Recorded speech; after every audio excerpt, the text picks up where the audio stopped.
ए अबे इधर आ।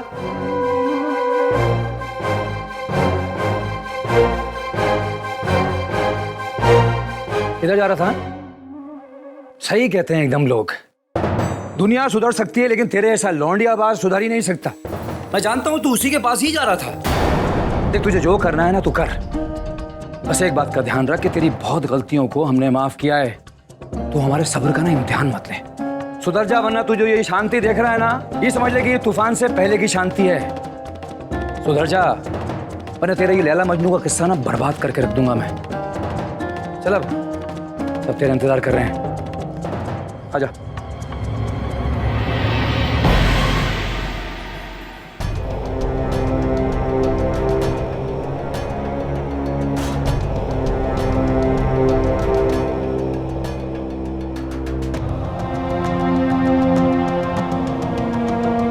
बैठो।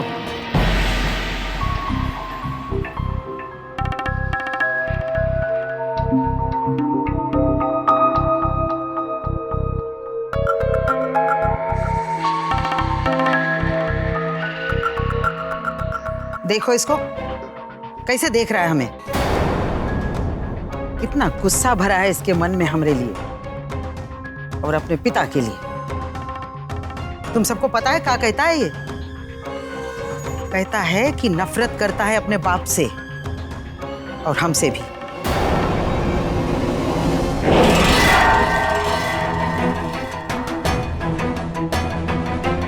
आज पहली बार ई घर में किसी ने कहा है कि वो हमरे बेटे मार्कंडे से नफरत करता है।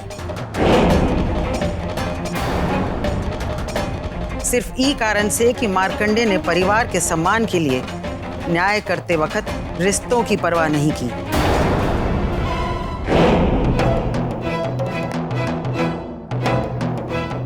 लेकिन ई बात भूल गया कि रिश्ते निभाने में भी मार्कंडे कौनो कसर नहीं छोड़ता।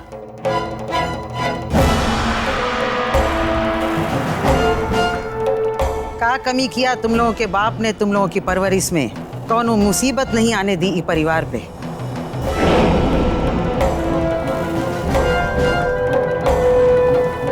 हमेशा ई घर की दीवारों की तरह मजबूती से खड़ा रहा ताकि तुम लोग इसके साए में चैन की नींद सो सको।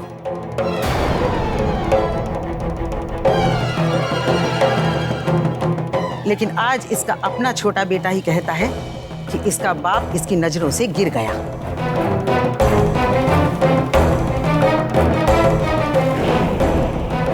अभय, तुमको लग रहा होगा कि तुम्हारा ई विचार हमें कैसे पता चला। कल हम तुमसे मिलने तुम्हारे कमरे में आ रहे थे, लेकिन तुम्हारे इतने बुरे विचार सुनकर उल्टे पांव वापस लौट गए।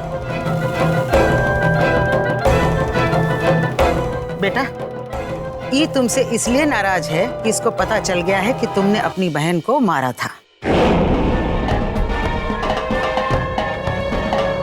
जानते हो क्या कहता है ये तुम्हारे बारे में?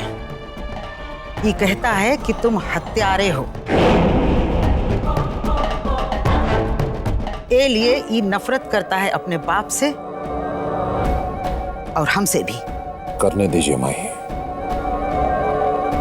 अगर ये हमसे नफरत करता है तो नफरत करने दीजिए। पर यह सच है कि हमने अपनी बहन को अपने हाथों से मारा, हत्या की उसकी, क्योंकि उसने हमारे परिवार की इज्जत को मिट्टी में मिला दिया था।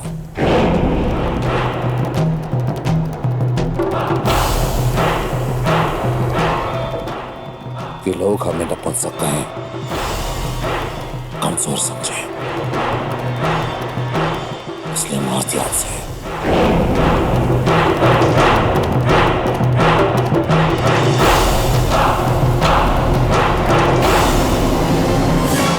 हम चाहते हैं कि अभय के साथ साथ इस घर का हर एक सदस्य ये बात कान खोल के सुन ले कि जो व्यक्ति हमारे परिवार के इज्जत को नुकसान पहुंचाने की कोशिश करेगा, वो चाहे घर का सदस्य हो या बाहर का, हम उसके साथ वही करेंगे जो हमने अपनी बहन के साथ किया।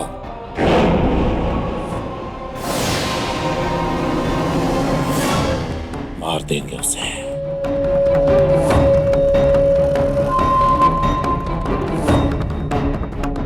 हम भी तुम्हें मारने वाले थे अभय। वही सलूक करने वाले थे जो हमने अपनी बहन के साथ किया। अपने आने वाले नस्ल के नाम पे तुम्हें बख्श दिया। बस एक सवाल, क्या तुम इस परिवार का हिस्सा हो जो अपने परिवार की इज्जत को बचाने के लिए जान दे भी सकता है, जान ले भी सकता है?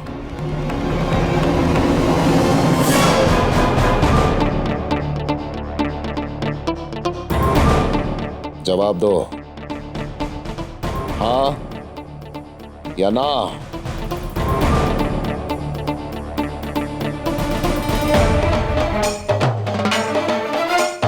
तुमसे पूछ रहे हैं अभय, तुम हमारे साथ हो या हमारे खिलाफ हो? जवाब दो। अरे बोलना। बाबूजी कुछ पूछ रहे हैं, जवाब क्यों दे रहा है? चुप बैठा है।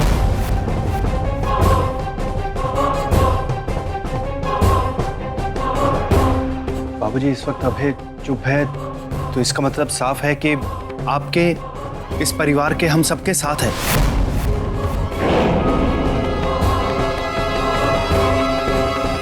बाबूजी देखिए ना, इसकी तबीयत भी अभी ठीक नहीं लग रही है, इसे कुछ आराम की जरूरत है। हम इसे लेके जाते हैं, चलो अब।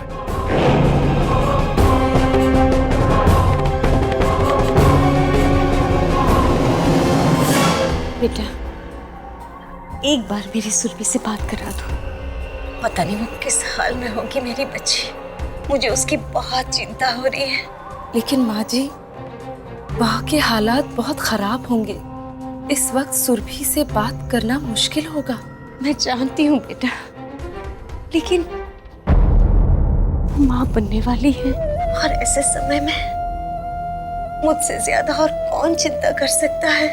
बोलो, एक बार मेरी उससे बात करा दो, सिर्फ एक बार। इस मुसीबत में उसे ये जानकर थोड़ी राहत होगी कि मैं उससे नाराज नहीं हूँ। बेटा एक बार बात करा दे। ठीक है माँ, हम कोशिश करते हैं।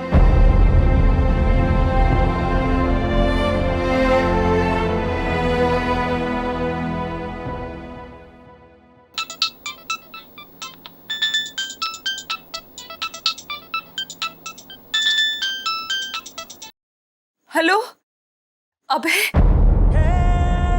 कैसा है रे तू? बस जिंदा हूँ दीदी, जी रहा हूँ किसी तरह से। सब कुछ बिखर गया है दीदी, सब कुछ। हूँ तो अपनों के बीच, लेकिन लगता है कि कोई भी अपना नहीं है। जो भी सपने देखे थे दीदी, वो पूरे नहीं हो पाए। अपनों ने उन सब सपनों को चकनाचूर कर दिया है। तू बिल्कुल परेशान मत हो अभय, तुम दोनों की जान बच गई। बस उसके आगे सारी चीजें छोटी हैं। तुम्हारे दुख, तुम्हारी परेशानियां, सब कुछ अपने आप ठीक हो जाएगा। तू देखना। हेलो अभय, सुरभि की आवाज सुनिए बेटा। एक बार मेरी सुरभि से बात करा दो बेटा, एक बार बात करा दो। माँ जी, सुरभि इस वक्त मेरे साथ नहीं, वो घर में किसी और कमरे में है और मैं वहां नहीं जा सकता। आपको हमारी वजह से बहुत तकलीफें सहनी पड़ी, मैं आपसे उसके लिए माफी चाहता हूँ। हो सके तो हमें माफ कर दीजिएगा। आप सुरभि को लेकर चिंता मत कीजिए, सुरभि बिल्कुल ठीक है और मुझे जैसे ही मौका मिलेगा मैं आपकी उससे बात करवा दूंगा।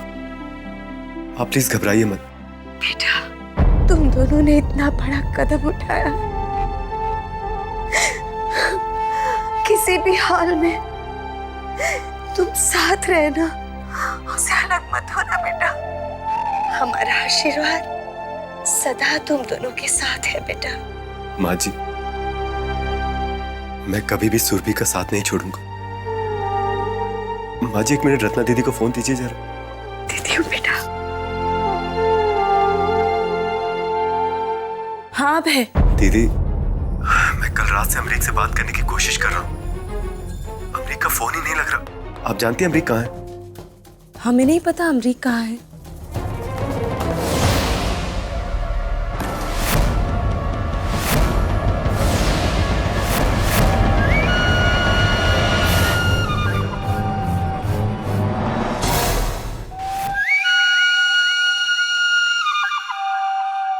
बोलो।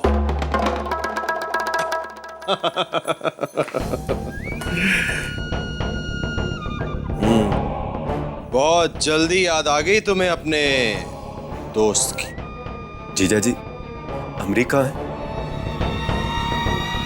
तुम्हारा दोस्त बहुत दूर जा चुका है, इतना दूर कि उसका आना मुमकिन नहीं है। तुम दोनों जिगरी दोस्त थे। मैं नहीं चाहता था कि तुम दोनों को अलग करूं, बल्कि मैं तो ये चाहता था कि तुम्हें भी उसके पास पहुंचा दूं।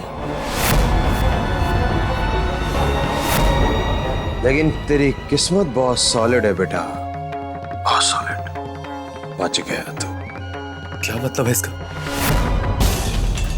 आप साफ साफ बताइए ना कि अमेरिका है। बेचारा जीजा जी, अमेरिका है। कहाँ रखा आपने अमेरिका को? साफ साफ बताइए ना आप। मोहब्बत के खेल में किसी को अपनी जान देनी थी,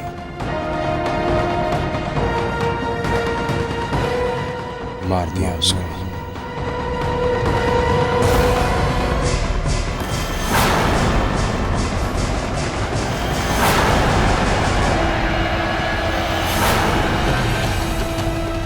खोपड़ी के बीचों बीच टिचकियां।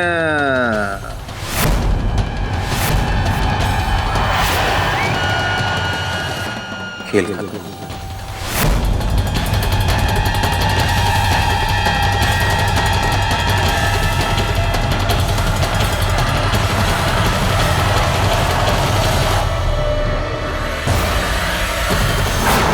वैसे भी यार आधे यहाँ रहे जी, जब तक मैं खड़ा हूं ना कोई तुम दोनों को छू भी नहीं सकता।